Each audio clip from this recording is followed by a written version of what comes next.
എക്സാമിനേഷന് 711 mark മേടിച്ച Khadeejath Nestlé ഇന്ന് നമ്മോടൊപ്പം ഉണ്ട്. ഈ ഒരു എക്സാമിനേഷൻ നല്ല റിസൾട്ട് മേടിച്ചത് എങ്ങനെയാണെന്നുള്ള കാര്യം നമ്മൾ ചോദിക്കുകയാണ്. അതുപോലെ തന്നെ ഖദീജത്ത് നെസ്ലയുടെ കുടുംബാംഗങ്ങളെ കുറിച്ചും അറിയാൻ നമുക്ക് വളരെയധികം ആഗ്രഹമുണ്ട്. അപ്പോൾ കുടുംബങ്ങളെ കുറിച്ചും എല്ലാ കാര്യങ്ങളും ഖദീജത്ത് നെസ്ലയോട് തന്നെ ചോദിക്കാം. എന്തൊക്കെയാണ് നമ്മുടെ ഈ കുടുംബാംഗങ്ങൾ എല്ലാവരെയും ഒന്ന് പരിചയപ്പെടുത്താം. ഞാൻ ഖദീജത്ത് നെസ്ല ഇബ്രാഹിം. എൻ്റെ സ്ഥലം ഇവിടെ കാസർഗോഡ് മധൂറിനാണ്. എൻ്റെ പാരൻസ് ഇപ്പം പുറത്താണ്, അവർ അബ്രോഡാണ്. 2 പേരും അവിടെ വർക്കിംഗ് ആണ്. പിന്നെ സിബ്ലിങ്സ് 2 പേരുണ്ട്. ഒരാളിപ്പോൾ 9th പിന്നെ ബാക്കി ഒരാൾ ജസ്റ്റ് 2 years ആയിട്ടുള്ളൂ.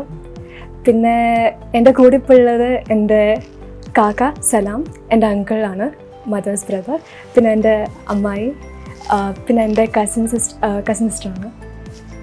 പിന്നെ എനിക്ക് വേറെ 2 അങ്കിൾസും ഉണ്ട് എൻ്റെ മദേഴ്സ് സൈഡിൽ. ഇവരും പിന്നെ എൻ്റെ ഗ്രാൻഡ് ഫാദർ ഇബ്രാഹിം ആയിരുന്നു എൻ്റെ സപ്പോർട്ട്, ഏറ്റവും വലിയ സപ്പോർട്ട് ഡ്യൂറിങ് ദിസ് ജേർണി. പിന്നെ ബ്രില്ലിനെ കുറിച്ച് പറയുകയാണെങ്കിൽ ഞാൻ ആക്ച്വലി ചാവറ +1 +2 അവിടെ പഠിച്ചത്. അപ്പോൾ അതിൻ്റെ കൂടെ ലോങ് ടേം ഞാൻ ലോങ് ടേം ബാച്ചിൽ. അപ്പോൾ അവിടെ സോ ടെക്നിക്കലി പറഞ്ഞാൽ ബ്രില്ലിൻ്റെ ഒരു 3 year റിലേഷനിലായി ബ്രില്ലിൻ്റെ കൂടെ.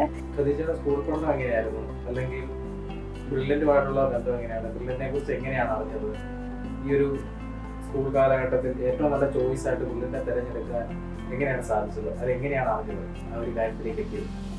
ഞാൻ 10th വരെ UAE പഠിച്ചത്. പിന്നെ +1 +2 ഞാൻ MBBS എന്നൊരു സ്വപ്നം കാണാൻ തുടങ്ങിയപ്പോൾ എനിക്ക് എൻ്റെ ഉമ്മേൻ്റെ കൊളീഗ് ഇങ്ങനെ റെക്കമെൻഡ് ചെയ്തു തന്നു. ബ്രില്ലിൻ എന്ന് പറഞ്ഞൊരു ഇൻസ്റ്റിറ്റ്യൂട്ട് ഉണ്ട്, ടോപ്പാണ് ഇതിൽ. അപ്പം അത് വെച്ച് ഞാൻ +1 +2 ചാവറയിലാണ് ഞാൻ ജോയിൻ ചെയ്തത്, ബ്രില്ലിൻ്റെ കോച്ചിങ്ങിൻ്റെ കൂടെ കൊണ്ടുപോകാൻ വേണ്ടി. ലോങ് ടേം ബാച്ചിലായിരുന്നു അവിടുത്തെ. നമ്മുടെ പഠനകാലത്ത് ബ്രില്ലിൻ്റെ ഇൻസ്റ്റിറ്റ്യൂട്ടിനെ കുറിച്ച് നമ്മൾ MBBS എന്ന വലിയ ആഗ്രഹത്തിലേക്ക് നമ്മളവിടെ എത്തിച്ചത്. ആ ആഗ്രഹത്തിലേക്ക് ബ്രില്ലിലേക്ക് വരുമ്പോൾ മറ്റു ആൾക്കാർ പറഞ്ഞുള്ള ബ്രില്ലിൻ്റെ എന്ന് പറയുന്നത് നമുക്ക് എങ്ങനെയാണ് വന്നപ്പോൾ അനുഭവിക്കാൻ പറ്റുന്നത്? നമ്മുടെ റിലേറ്റീവ്സോ കൊളീഗ്സോ ഒക്കെ ബ്രില്ലിനെ കുറിച്ച് സംസാരിച്ചിട്ടുണ്ടാവും. അപ്പോൾ നമ്മൾ അവിടെ അഡ്മിഷൻ എടുത്തു, സ്റ്റാർട്ട് ചെയ്തു, ആ ഒരു അഡ്മിഷനിലേക്ക് എത്തി. പക്ഷേ നമുക്ക് ആ ഒരു എക്സ്പീരിയൻസ് ഈ ഒരു നല്ല റിസൾട്ടിലേക്ക് നമ്മളെ എത്തിക്കുന്നതിൽ ബ്രില്ലിൻ്റെ എങ്ങനെയാണ് എക്സ്പീരിയൻസ്? നമ്മുടെ ക്ലാസ് ടീച്ചേഴ്സ്, നമ്മുടെ ഡയറക്ടേഴ്സ്, അതുപോലെ തന്നെ നമ്മുടെ ഈവൻ ബ്രില്ലിൻ്റെ എല്ലാ സ്റ്റാഫും നമ്മുടെ ഈ വിജയത്തിലേക്ക് അല്ലെങ്കിൽ ഒരു നല്ല റിസൾട്ടിലേക്ക് എത്തിക്കാൻ എത്രമാത്രം നമുക്ക് ഹെൽപ്പ് ചെയ്തു? ബ്രില്ലിനിൽ പിന്നെ എൻ്റെ സ്വപ്നം യാഥാർത്ഥ്യമാക്കാൻ വേണ്ടി ഞാൻ ഇവിടെ എത്തി. സോ ഫസ്റ്റ് +1 കോവിഡിൻ്റെ സമയത്തായിക്കൊണ്ട് അത് ഓൺലൈനായിരുന്നു മുഴുവൻ. പക്ഷേ ഓൺലൈനായിട്ട് എനിക്കൊരു ബുദ്ധിമുട്ടുണ്ടായിരുന്നില്ല. ക്ലാസ്സസൊക്കെ നല്ല രീതിയിൽ എനിക്ക് കൊണ്ടുപോകാൻ പറ്റി. വീഡിയോ ഒക്കെ ഭയങ്കര ഹെൽപ്ഫുള്ളായിരുന്നു, അവരുടെ വീഡിയോ ക്ലാസ്സസ്. പിന്നെ ഷെഡ്യൂളൊക്കെ ഭയങ്കര പെർഫെക്റ്റ്ലി ആയിരുന്നു അവർ കൊണ്ടുപോകുന്നുണ്ട്. പിന്നെ ഡൗട്ട് ക്ലിയറിംഗ് സെഷൻസ് അവർ എല്ലാം ടോപ്പിക്കിനും അവർ കൊണ്ടുപോയായിരുന്നു. ചെറുപ്പകാലത്ത് MBBS ഒരു ഡോക്ടർ ആകണം എന്നൊരു ആഗ്രഹം പറഞ്ഞിരുന്നു. ആ ആഗ്രഹം പറഞ്ഞപ്പോൾ ആ ഖദീജയെ സപ്പോർട്ട് ചെയ്ത് അതിന് ഏറ്റവും നല്ല ചോയ്സ് കൊടുക്കാൻ പറ്റിയ ഒരു സ്ഥാപനമായിട്ട് ബ്രില്ലിനെ എങ്ങനെയാണ് തിരഞ്ഞെടുത്തത്? അവളെ ഉമ്മ ഗൾഫിൽ വർക്ക് ചെയ്യാണ്. അപ്പോൾ അവളെ ഒരു കൂട്ടുകാരി ബ്രില്ലിനെ പറ്റി പറഞ്ഞിട്ട് മുമ്പേ കുട്ടിക്ക് നല്ല താല്പര്യമുണ്ടായിരുന്നു മെഡിസിൻ. അപ്പോൾ ഏറ്റവും നല്ല സ്ഥാപനം കേരളത്തിൽ പാലായിലുള്ള ബ്രില്ലിനാണെന്ന് പറഞ്ഞതിൻ്റെ അടിസ്ഥാനത്തിൽ അവിടെ ജോയിൻ ചെയ്യുകയും അവിടെ നല്ല സപ്പോർട്ട് കിട്ടിയതിൻ്റെ അടിസ്ഥാനത്തിൽ നല്ല നിലയിൽ നല്ല മാർക്കോടുകൂടി വിജയിച്ച് വരാൻ കഴിഞ്ഞു. ബ്രില്ലിനോടുള്ള അകമഴിഞ്ഞ നന്ദി ഞങ്ങൾ പ്രകടിപ്പിക്കുകയാണ്. ഞാൻ കുട്ടിയുടെ അമ്മാവനാണ്. ഞാൻ എൻ്റെ 2 അനുജന്മാർ കൂടിയുണ്ട്, ഷംസുദ്ദീനും പറയുന്നുണ്ട്. ഞങ്ങൾ 3 പേരും പിന്നിൽ നിന്ന് നല്ല സപ്പോർട്ട് അവൾക്ക് നൽകുകയുണ്ടായി. അതിൻ്റെ പൂർത്തീകരണത്തിന് വേണ്ടി ബ്രില്ലിൽ നിന്ന് നല്ല പരിചരണവും നല്ല കോച്ചിങ്ങും അവൾക്ക് ലഭിക്കുകയുണ്ടായി.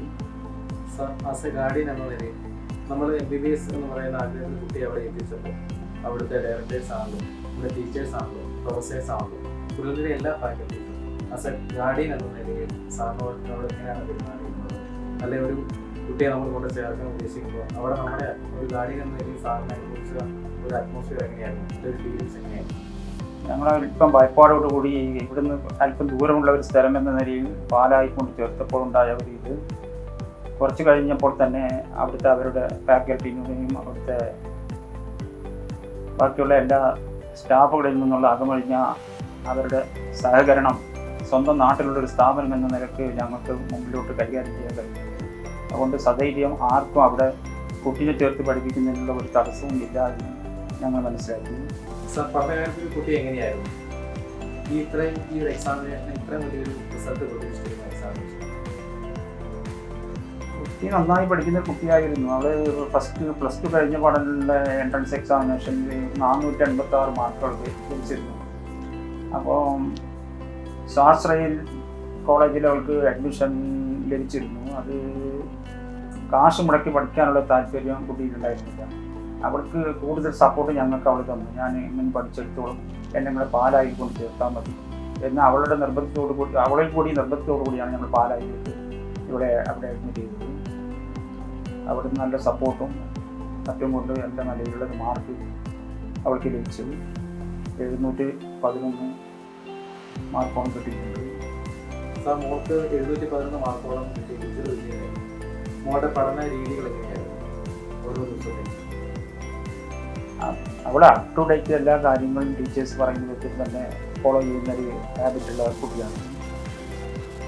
അതുകൊണ്ട് തന്നെ കൂടുതൽ ഞങ്ങൾക്കും അവളോട് കൂടുതൽ പറഞ്ഞു കൊടുക്കേണ്ട ഞങ്ങൾക്ക് ആവശ്യം വന്നിട്ടില്ല. എല്ലാ കാര്യങ്ങളും തിരിച്ചും ഞങ്ങളോട് ഇങ്ങോട്ട് പറയും, എൻ്റെ കാര്യത്തിൽ കൂടുതൽ നിങ്ങൾ ശ്രദ്ധിക്കേണ്ടത് ആവശ്യമില്ല.